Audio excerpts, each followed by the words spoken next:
Hola, hola, muchas gracias a las personas que se unen con nosotros a partir de este momento. Yo soy Gustavo Delgado, espero que estén súper bien. Nosotros felices de poder tener la oportunidad de hablar nuevamente sobre pensiones, este espacio que hemos habilitado desde hace varias semanas, aquí tanto en el programa Panorama como en las redes sociales de nuestro espacio, para poder, como su nombre lo dice, hablar de pensiones. Hoy están con nosotros Ifigenia Fallas Palacios. Ella es actuaria de Jupema y también está con nosotros don Carlos Arias Alvarado, director ejecutivo de esta entidad. Vamos a tratar el tema cómo afecta a la pensión básica el proyecto de ley que se denomina Pensión Básica Universal. En primer lugar, Ifigenia, bienvenida. Gracias por estar nuevamente con nosotros en el programa. ¿Cómo le va? Muchas gracias, Gustavo. Me encuentro muy bien y gusto en saludar a todos los que nos están escuchando. Maravilloso. Don Carlos, bienvenido. ¿Cómo ha estado todo? Todo bien, Gustavo. Muchísimas gracias más bien por invitarnos al programa y pues saludar a toda la gente que está ya desde sus casas o dispositivos, ¿verdad? Escuchándonos y viéndonos a través de este programa. Maravilloso, como indicamos. Hoy vamos a hablar acerca de cómo afecta el proyecto de ley que se denomina Pensión Básica Universal, que a manera de resumen, ustedes me ayudan si me salgo un poquito, propone que todas las personas nacidas en el país y que residan en el mismo, así como las personas extranjeras con más de 40 años de vivir en Costa Rica, reciban una pensión otorgada por el Estado, la cual tendrá un monto igual a las pensiones del régimen no contributivo, que en la actualidad es de 82,000 colones. Estamos hablando entonces de una nueva pensión que recibirían solamente aquellas personas que no son objeto de recibir algún otro tipo de pensión. No sé, don Carlos, si en este momento se quiere como añadir o corregir algo. Sí, no, muy rápidamente nada más para que la gente, digamos, tal vez entienda de qué es lo que estamos hablando, ¿verdad? Porque entendemos que no son expertos, digámoslo así, ¿verdad? Entonces vamos a ver, lo primero es que la gente debe entender que la conformación de la pensión básica se establece a través de un aporte tripartito, es decir, los trabajadores y trabajadoras, ¿verdad? De alguna forma están aportando ellos como trabajadores, pero también el patrono les aporta una parte igual que el Estado. Entonces hay un aporte tripartito, es decir, Estado, patrono y trabajador. Con esos aportes se conforma el fondo que les da la pensión básica. ¿Cuál es la pensión básica? Bueno, es la pensión, digamos, de todos los trabajadores y trabajadoras del Magisterio Nacional que tienen con Jupema, la pensión del IBM que les da la Caja Costarricense al resto de trabajadores, y hay un grupo del Poder Judicial que también tiene una pensión, digamos, de un régimen especial. Entonces es básicamente la pensión que toda la gente espera, ¿verdad? Cuando está trabajando, ¿verdad? Que dice, algún día me voy a pensionar. Bueno, se va a pensionar si está con la Caja, con el IBM, si está con Jupema por el RCC y si está con el Poder Judicial, con el régimen de ellos. Este proyecto de ley hace referencia a ese aporte del Estado, ¿verdad? Entonces, en este momento el aporte estatal está en un 1.57%. Entonces, el proyecto básicamente propone que de este aporte del Estado, ¿verdad? Que se le da al IBM, que se le va a Jupema, al RCC y que se le da al Poder Judicial, se coja para hacer la pensión básica universal. Entonces aquí vemos una afectación porque se le está quitando ese porcentaje del 1.57 al IBM, a Jupema y al Poder Judicial. Y eso, por inercia, hace que se dé un problema financiero para quienes administramos los regímenes, ¿verdad? Bueno, aquí está Ifigenia, que es una experta en actuariado, ¿verdad? Entonces ella ahora nos va a explicar un poquito del tema. Pero eso va a hacer que el régimen, que está en este momento en equilibrio financiero, entre en un desequilibrio o en un déficit actuarial, ¿verdad? Y entonces eso ya contrae por sí solo un problema. Hay otros temas del proyecto, digamos, que en realidad, pues, empezando por lo que usted decía al principio, así como usted empezó el programa, Gustavo, yo creo que esto confunde, ¿verdad? Porque nosotros en Costa Rica, cuando se habla de pensión básica, se habla de esa pensión, ¿verdad? Que la gente va a tener una vez que se jubila o se pensiona. Y ponerle un nombre como pensión básica universal es como para confundir a la gente como que es la misma, ¿verdad? O que tiene similitud, y no es así. Esto es un régimen completamente nuevo de pensión, ¿verdad? Porque así lo establece en ese proyecto de ley. Y lo que busca es básicamente dotar de pensión a todas las personas de este país, sea que hayan contribuido o no.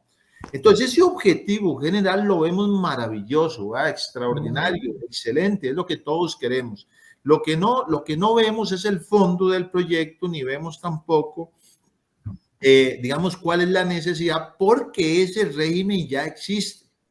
Ese régimen es el régimen no contributivo y se da para las personas que no contribuyen, ¿verdad? Así como dice. De las Correcto. personas que están digamos, en un sector, digamos, que es informal, que no han contribuido al sistema y que llegan a la edad ya de adulta mayor sin tener una pensión y están en estado de pobreza. Eso el Estado les da una pensión, que es la pensión no contributiva, ¿verdad? Que les permite de alguna forma tener algún tipo de ingreso.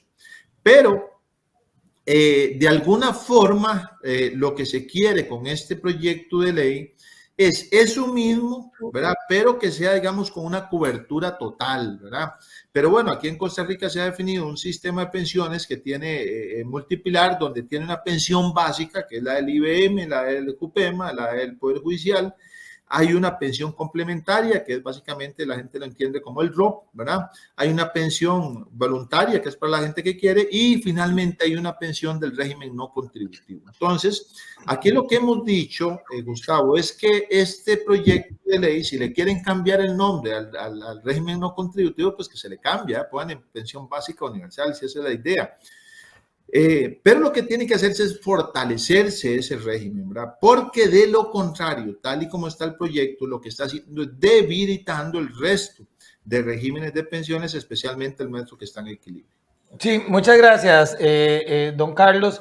No, yo sé que, bueno, ustedes están aquí para analizarlo y los proponentes son otros, pero a mí sí me entra la duda, o sea, en este momento es que hay un sector de la población que no está cubierta, ya sea por el régimen no contributivo o por el IBM, hablando de esos que son los pilares básicos, los número uno, y por eso pensar en crear esta nueva pensión. ¿Es así? ¿Hay gente que se está quedando por fuera, don Carlos? Bueno, vamos a ver, se supone que el régimen no contributivo es el que debería terminar de cubrir a la gente que no está cubriendo, porque la pensión básica que tenemos actualmente, o sea, la del IBM, la de JUPEMA y la del Poder Judicial, cubre a todos los que sean trabajadores o trabajadoras.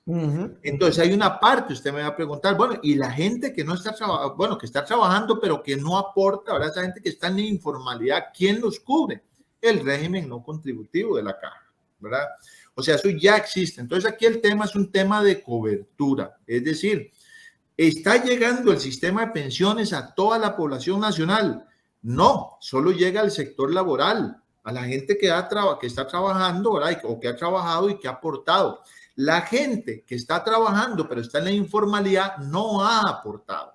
Entonces, ese sector lo cubre el régimen no contributivo. Correcto. ¿Cubre todo ese sector? No, no lo cubre. ¿Por qué no lo cubre? Porque no tiene los recursos suficientes para cubrirlo. ¿Por qué? Porque esto es un régimen a cargo del Estado a través de la Caja Costarricense del Seguro Social. Sí, los recursos son finitos. Sí, claro, sí. entonces aquí, bueno, aquí lo que se supone que debe pasar es que el Estado provea de recursos suficientes para que todas las personas que están en estado de pobreza y que no contribuyeron al sistema tengan una pensión, ¿verdad? A través de ese régimen no contributivo.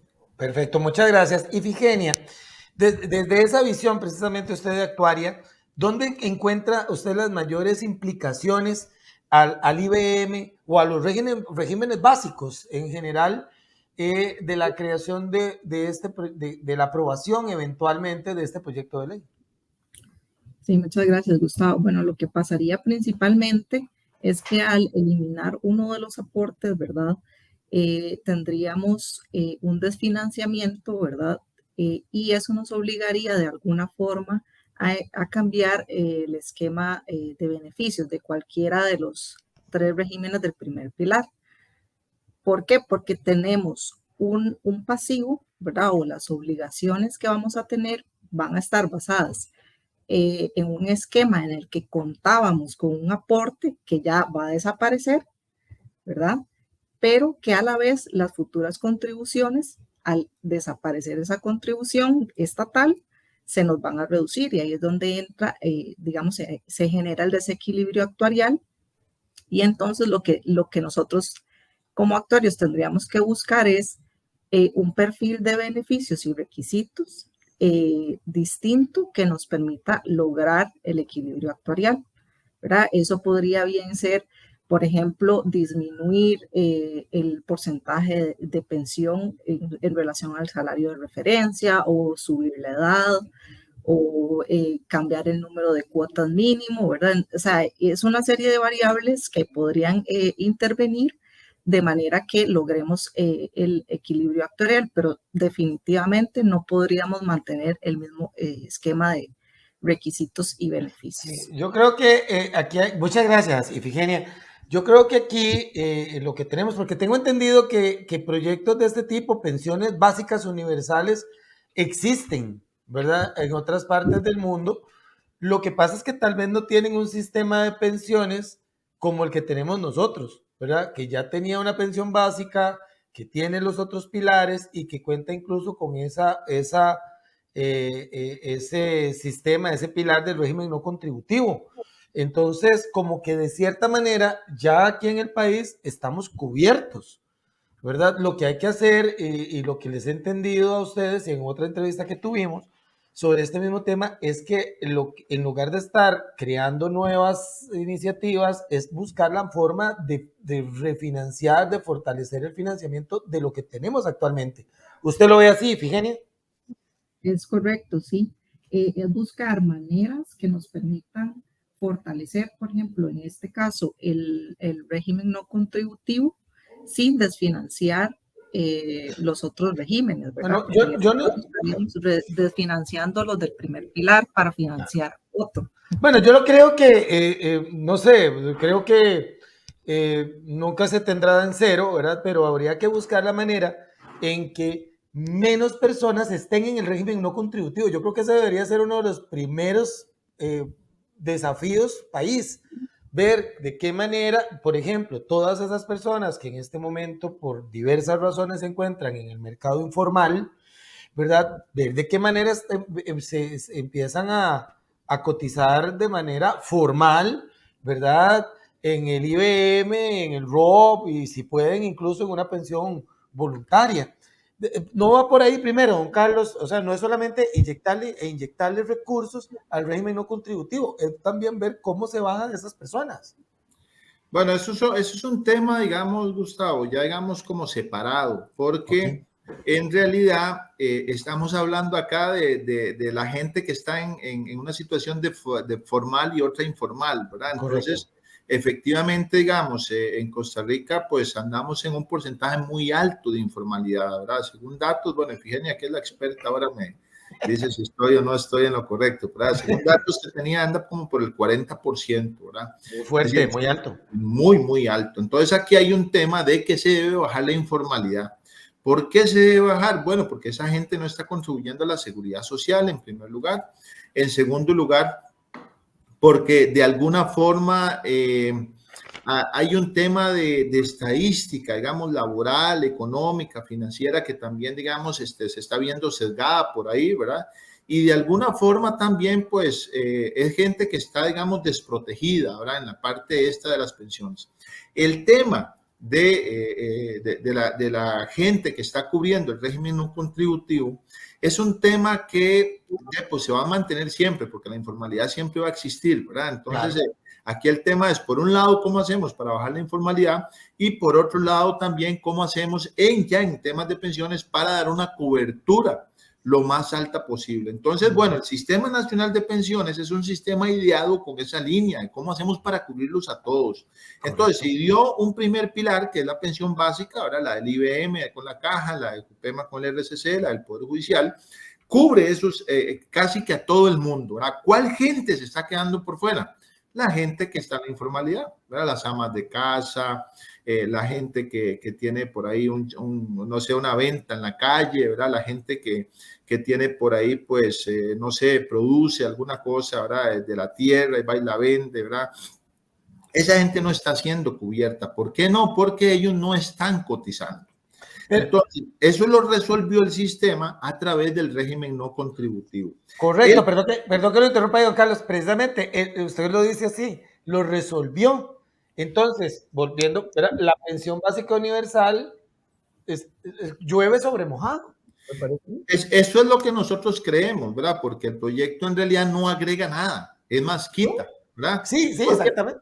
Porque, por ejemplo, digamos, para ponerle un ejemplo a la gente, hay otros países donde tienen una pensión básica universal que es un aporte que hace el Estado a toda la sociedad, a toda la gente que tenga ciertos requisitos. Por ejemplo, digamos, en Chile se le da a las personas que tienen al menos 20 años de vivir en el país, ¿verdad? Y bueno, que ya alcanzaron esa edad, 65 años, ¿verdad? Este proyecto en Costa Rica propone que se le dé a las personas que tengan al menos 40 años de residencia en el país. Eso significa porque pueden ser extranjeros, ¿verdad? Que hayan o no hayan aportado al sistema. Entonces, acá el asunto es que, ¿cómo financia usted eso? Esa es la pregunta del 2005, ¿verdad? ¿Cómo financia usted eso? Entonces, el proyecto está proponiendo que se tome el aporte del Estado para financiar esa pensión básica universal. Entonces, aquí lo que está pasando es que van a dejar al descubierto los regímenes que ya están usando ese aporte para sostener la pensión básica. Y aquí se crea una afectación. Entonces, lo que estamos diciendo nosotros y lo que hemos dicho es que si ya tenemos un régimen no contributivo que alcanza a aquellas personas que no están dentro del sector laboral formal, ¿por qué en lugar de eso más bien no reforzamos ese régimen no contributivo para que tenga un alcance mayor? Porque no está alcanzando. Bueno, aquí el asunto es que es un tema de responsabilidad social por parte del Estado de proveer de esos recursos a ese régimen para que tenga un mayor alcance, porque en este momento hay muchísimas personas que están solicitando esa pensión, que están en estado de pobreza y que no se las están dando. Entonces, más bien es un tema de resolver eso y no deteriorar lo otro, ¿verdad? Y nada más, digamos, como para concluir esa partecita, el proyecto tiene otras cosas, ¿verdad? Por ejemplo, desde nuestra óptica, de alguna forma se está atentando contra la solidaridad del sistema, ¿verdad? ¿Por qué digo esto?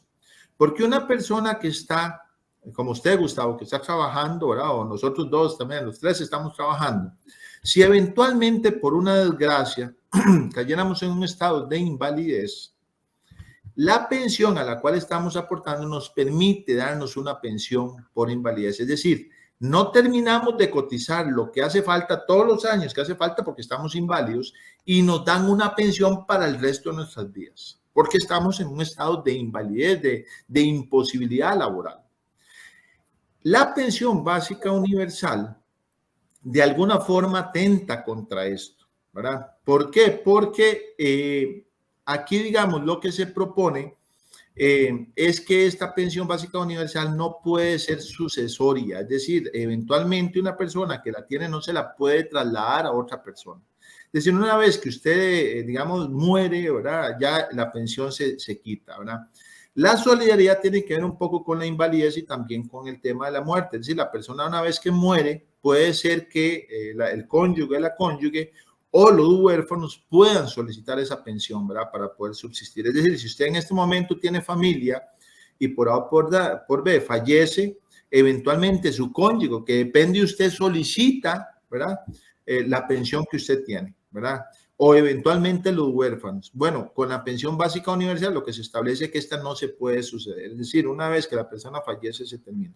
Entonces, hay varios temas ahí de este proyecto de ley que tienen muchas contradicciones, que tienen situaciones que definitivamente nosotros pues creemos que no es un proyecto que venga a aportar nada, no vemos que sea un proyecto que venga a mejorar, sino a deteriorar a regímenes de pensión. Y por otro lado, es un proyecto que bien podría, aunque el objetivo es muy loable, muy bueno, ¿verdad? Y que yo creo que debe resaltarse, creo que se puede buscar a través de otros medios. Maravilloso, o sea, no se salva, ¿verdad? No es que usted llegue y le hace unos cuantos arreglitos, el proyecto no debería de seguir. Bueno, eso depende, digamos, de los señores y las señoras legisladoras, ¿verdad? Usted sabe que pues un proyecto de ley, la verdad es que uno no sabe al final cómo lo van tratando y cómo lo terminan, ¿verdad? Lo que sí creemos es que debe haber un análisis mucho mayor a esto. Es un proyecto que insisto, pues debe analizarse a la luz de la realidad nacional, no implantar sistemas que están en otros países solo porque están. Yo creo que el sistema que tiene Costa Rica es un sistema ejemplar. Nada más le doy un ejemplo muy rápido, Gustavo. En Chile, por ejemplo, pasaron de un sistema de reparto a un sistema de capitalización individual. ¿Qué es esto? Esto es como que eliminaran el IBM de la caja, el RCC de Jupema y el del Poder Judicial y solo nos quedáramos con el ROP, nada más. Eso sucede en Chile. ¿Qué es lo que pasó en Chile con esa experiencia? Bueno, que mucha gente se empobreció. Por lo menos los datos que tengo, que he conversado con alguna gente que trabaja en el sistema chileno de pensiones, me han dicho que ellos calculan que son unos 5 millones de personas que quedaron en pobreza extrema a partir de esta situación, ¿verdad? Y hoy en día en Chile se está discutiendo un proyecto de ley para volver a un sistema de reparto. Es decir, quieren devolverse, ¿verdad? Porque se dieron cuenta que aquello no fue bueno, ¿verdad? Costa Rica, que tiene un sistema de reparto, un sistema complementario, un sistema voluntario, un sistema no contributivo, es como un sistema muy completo. ¿Qué es lo que nos está faltando acá? Hablando de este proyecto, fortalecer el régimen no contributivo. Eso es lo que nos está faltando. ¿Por qué? Porque esto aumenta la cobertura, ¿verdad? Pero bueno, aquí también está Efigenia, que sabe que, ¿verdad?, que los temas de cobertura son importantes, el tema de la sostenibilidad es importante, ¿verdad? Entonces, este tema de la cobertura, es decir, de alcanzar la mayor cantidad de la población, creo que el sistema nuestro lo prevé. Lo que no tiene el sistema nuestro es de alguna forma el financiamiento apropiado para alcanzar a ese otro porcentaje. Entonces, creo que por ahí deberían dar el tema, pero como le dije anteriormente, ¿verdad? Pues eso es un tema que a veces ya se sale de las esferas técnicas, ¿verdad? Se queda en la parte legislativa, pero nosotros creemos que este proyecto, más otros proyectos que andan ahí de pensiones, deberían orientarse hacia un gran diálogo nacional, puesto que es un tema súper importante que afecta a la sociedad costarricense. Entonces, no debería concentrarse en la Asamblea Legislativa con los diputados y diputadas solamente tomando decisiones en algo tan importante, sino que debería abarcar a todas las organizaciones sociales, laborales, políticas, financieras, económicas, de forma tal que delineemos cuál es el sistema de pensiones que deberíamos de alguna forma tener o actualizarlo a la situación que se están dando hoy en día. Excelente. Ifigenia, algo para cerrar también acerca de este proyecto de ley y a cómo estamos en este momento. No, sin duda a mí me parece importante, como mencionaba don Carlos, buscar otras vías de cómo fortalecer el régimen no contributivo, ¿verdad? Es un hecho que con 82,000 colones un adulto mayor no puede sobrevivir o sea, en un mes, ¿verdad? Ni siquiera creo que para el diario le alcanzaría. Entonces, es buscar las maneras de cómo fortalecer sin desmejorar lo que hasta ahorita está funcionando bien, ¿verdad? Por ejemplo, en el RCC, que tenemos el fondo equilibrado, porque vamos a desmejorarlo y sin garantizarnos de que eso nos va a solventar el problema que tenemos en el régimen no contributivo. Muy bien, yo les agradezco a ambos por participar con nosotros en este espacio que siempre busca construir y ofrecerle insumos a la gente para que conozca más acerca de de su pensión, algo tan importante para todos. Don Carlos, muy amable. Con todo gusto, Gustavo, y un placer siempre estar acá en el programa y pues de nuevo saludar a toda la gente que está escuchando el programa y ponernos a las órdenes cuando así lo disponga. Muchas gracias, Ifigenia. No, a usted, Gustavo. Muchas gracias. Nos vamos, que estén muy bien. Hasta pronto. Chao.